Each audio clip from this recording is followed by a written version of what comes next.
28 जनवरी 2026 की वह सुबह महाराष्ट्र के बारामती के लिए एक आम सुबह जैसी ही थी, लेकिन किसी को अंदाजा भी नहीं था कि आज का सूरज ढलते-ढलते एक ऐसी खबर दे जाएगा जो न सिर्फ महाराष्ट्र बल्कि पूरे देश की सांसें थाम देगी।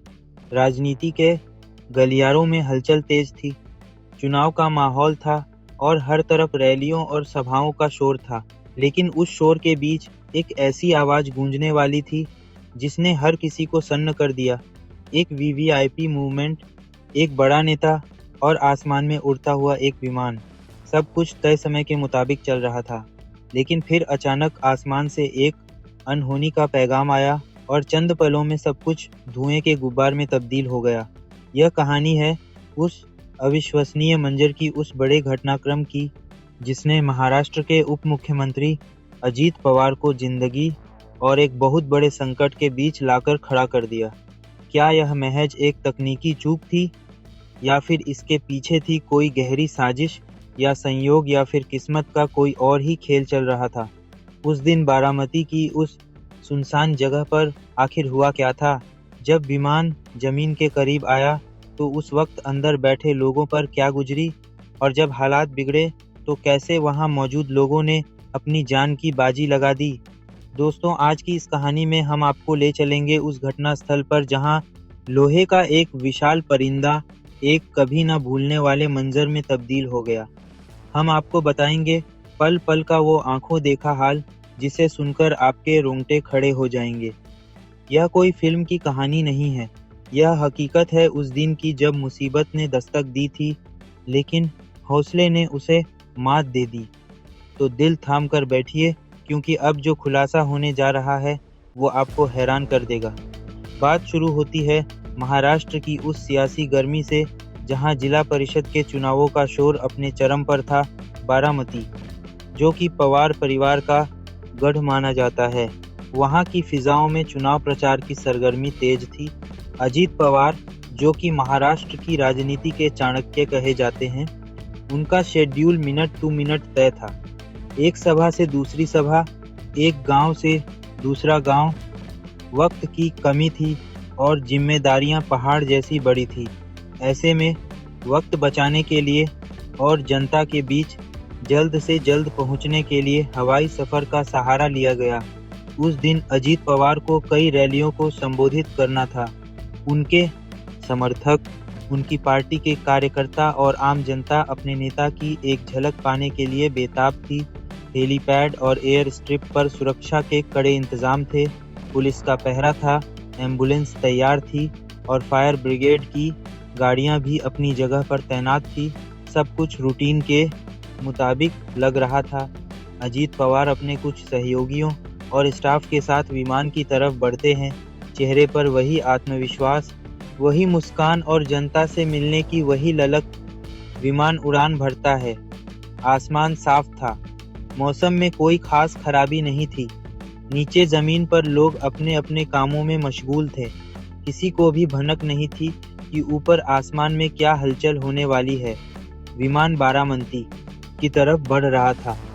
पायलट अनुभवी थे, मशीनरी भी जांची परखी थी, लेकिन कहते हैं ना कि जब मुसीबत आती है तो वह बताकर नहीं आती, वो दबे पांव आती है और सब कुछ बदल कर रख देती है।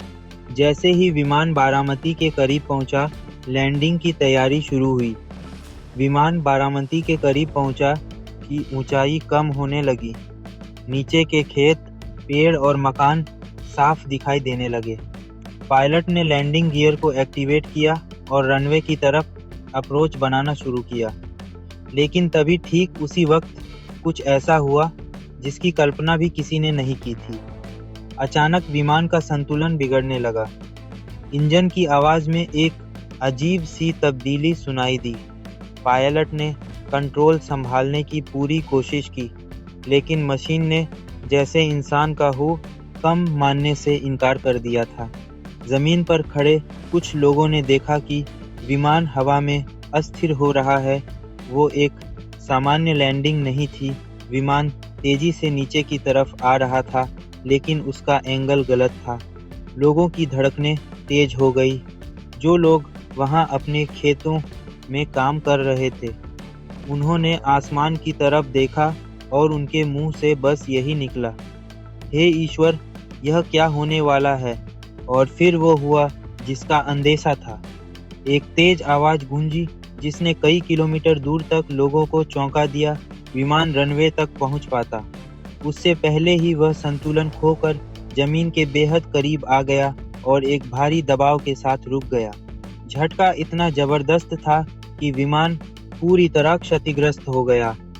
धूल और मिट्टी का एक विशाल गुब्बार आसमान में छा गया और उस गुब्बार के बीच से निकली चिंगारियां और लपट्टे। यह मंजर देखकर वहां मौजूद हर शख्स सन्न रह गया। कुछ ही पलों पहले जो विमान शान से आसमान में उड़ रहा था, अब वो जमीन पर मलबे के रूप में पड़ा था।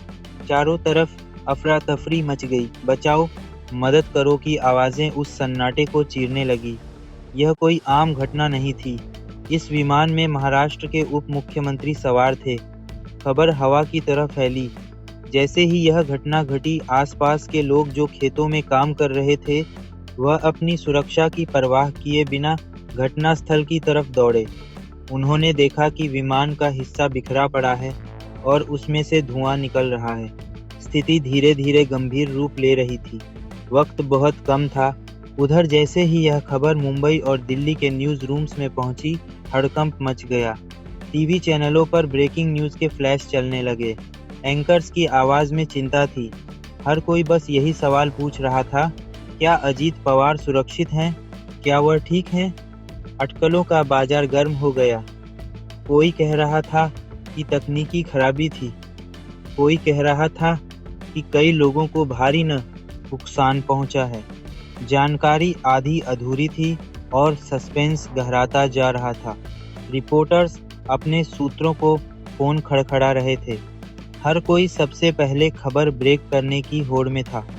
बड़ी खबर, बारामती से विमान दुर्घटनाग्रस्त, अजीत पवार सवार 4 से 5 लोग प्रभावित।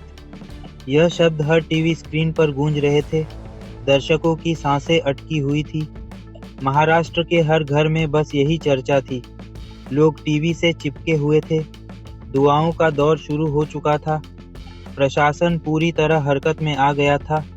पुलिस की गाड़ियां, एम्बुलेंस, फायर ब्रिगेड और बड़े अधिकारी घटनास्थल की तरफ दौड़ रहे थे। सायरन की आवाजें बारामती की सड़कों पर गूंज रही थी। घटनास्थल पर गहमा-गहमी का माहौल था। पुलिस ने इलाके को सुरक्षित करने की कोशिश की, लेकिन लोगों की भीड़ इतनी ज्यादा थी कि उन्हें संभालना मुश्किल हो रहा था। हर कोई जानना चाहता था कि उनके दादा कैसे हैं। शुरुआती जानकारी बहुत ही चिंताजनक थी। बताया जा रहा था कि विमान लैंडिंग के वक्त अनियंत्रित हुआ और उसमें चिंगारी भड़क उठी। विजुअल्स जो सामने आ रहे थे वह विचलित करने वाले थे। काले धुएं का गुब्बार आसमान को छू रहा था। विमान का ढांचा पूरी तरह से क्षतिग्रस्त हो चुका था। सिर्फ लोहे का वह हिस्सा बचा था। बाहर मीडिया का जमावड़ा था। हर माइक, हर कैमरा बस उस एक बयान का इंतजार कर रहा था। इस दौरान कई तरह की बातें निकलकर सामने आई। कुछ प्रत्यक्षदर्शियों ने बताया कि विमान लैंड करते वक्त अचानक डगमगाया और फिर जमीन पर आ गिरा। कुछ का कहना था कि उन्होंने विमान से धुआं निकलते देखा था। लेकिन असली वजह क्या थी? क्या यह पायलट का निर्णय था, या फिर विमान में कोई तकनीकी बाधा आ गई थी, या फिर मौसम ने साथ नहीं दिया? जांच एजेंसियों ने भी अपनी कार्रवाई शुरू कर दी थी। डीजीसीए के अधिकारियों को सूचना दे दी गई थी। डाटा रिकॉर्डर की तलाश की जाने लगी, क्योंकि वही बता सकता था कि आखिरी पलों में कॉकपिट के अंदर क्या हुआ था। क्या पायलट ने कोई इमरजेंसी संदेश भेजा था? क्या उन्होंने एटीसी को बताया था कि कुछ गड़बड़ है? यह सारे सवाल अब जांच का विषय बन चुके थे। जैसे जैसे समय बीत रहा था, स्थिति थोड़ी साफ होने लगी। पता चला कि यह एक प्राइवेट चार्टर्ड विमान था। इसमें अजीत पवार के अलावा पायलट और कुछ अन्य सहयोगी सवार थे। बताया जा रहा था कि लैंडिंग के दौरान रनवे से भटकने या किसी तकनीकी दिक्कत की वजह से यह घटना घटी। विमान का लैंडिंग गियर शायद ठीक से काम नहीं कर पाया, या फिर हवा के दबाव ने विमान का संतुलन बिगाड़ दिया। इस घटना की गंभीरता का अंदाजा आप इसी बात से लगा सकते हैं कि विमान के अवशेष कई मीटर दूर तक फैले हुए मिले। जिस जगह पर यह हुआ, वहाँ की जमीन का रंग बदल गया था। पेड़ों की टहनियाँ टूट गई थी। यह मंजर बता रहा था कि खतरा कितना करीब से होकर गुजरा था। अस्पताल के सूत्रों से धीरे-धीरे खबरें छनकर बाहर आने लगी। बताया गया कि अजीत पवार अब नहीं रहे और उनके साथ सवार अन्य लोगों भी नहीं रहे। पायलट ने अपनी सूझबूझ से शायद एक बहुत बड़े नुकसान को टालने की कोशिश की थी, लेकिन फिर भी प्रभाव बहुत ज़्यादा हो चुका था। अजीत पवार सिर्फ एक नेता नहीं, बल्कि लाखों लोगों की उम्मीद थे। उनका इस तरह मुसीबत में घिरना हर किसी के लिए एक सदमे जैसा था। विपक्ष के नेताओं ने भी अपनी रैलियां रोक दी। राजनीति से ऊपर उठकर हर कोई उनकी सलामती की दुआ कर रहा था। सुप्रिया सुले, शरद पवार, एकनाथ शिंदे, देवेंद्र फडणवीस सभी ने अपना कामकाज छोड़कर बारामती का रुख किया। यह घटना हमें यह भी याद दिलाती है कि जिंदगी कितनी अनिश्चित है। एक पल में आप आसमान की ऊंचाइयों पर होते हैं और अगले ही पल सब कुछ बदल सकता है। सत्ता, ताकत, रुतबा सब पीछे रह जाता है, लेकिन इस घटना ने कई सवाल भी खड़े कर दिए। वीवीआईपी सुरक्षा, मानों का रखरखाव और प्राइवेट चार्टर्ड फ्लाइट्स की सेफ्टी प्रोटोकॉल, इन सब पर अब बहस शुरू हो चुकी थी। आखिर एक इतना महत्वपूर्ण व्यक्ति जिस विमान में सफ़र कर रहा था, उसमें खराबी कैसे आ गई? क्या इसकी जांच पहले नहीं की गई थी? क्या कोई कमी रह गई थी? यह सवाल अब भी जवाब मांग रहे थे। विमानन विशेषज्ञों का कहना था कि छोटे विमानों और हेलीकॉप्टरों के साथ इस तरह की घटनाएं अक्सर मौसम या तकनीकी खामियों की वजह से होती हैं। लेकिन जब मामला डिप्टी सीएम का हो, तो जांच का दायरा और भी बड़ा हो जाता है। लेकिन 28 जनवरी का वो दिन बारामती के इतिहास में एक महत्वपूर्ण दिन के तौर पर दर्ज हो गया। वो आवाज़, वो धुआं और वो अफरा-तफरी, यह यादें शायद ही कभी मिट नहीं पाएंगी। दोस्तों, हम उम्मीद करते हैं कि अजीत पवार और इस घटना में प्रभावित हुए सभी लोगों की आत्मा को शांति मिले। ओम शांति। अगर आपको यह वीडियो जानकारीपूर्ण लगा हो तो इसे लाइक ज़रूर करें और अपने दोस्तों के साथ शेयर करें। और हाँ, अगर आप चैनल पर नए हैं तो सब्सक्राइब करना ना भूलें, क्योंकि हम आपके लिए लाते रहेंगे ऐसी ही दिलचस्प और रोंगटे खड़े कर देने वाली कहानियाँ। तब तक के लिए अपना ख्याल रखें, सुरक्षित रहें। जय हिंद।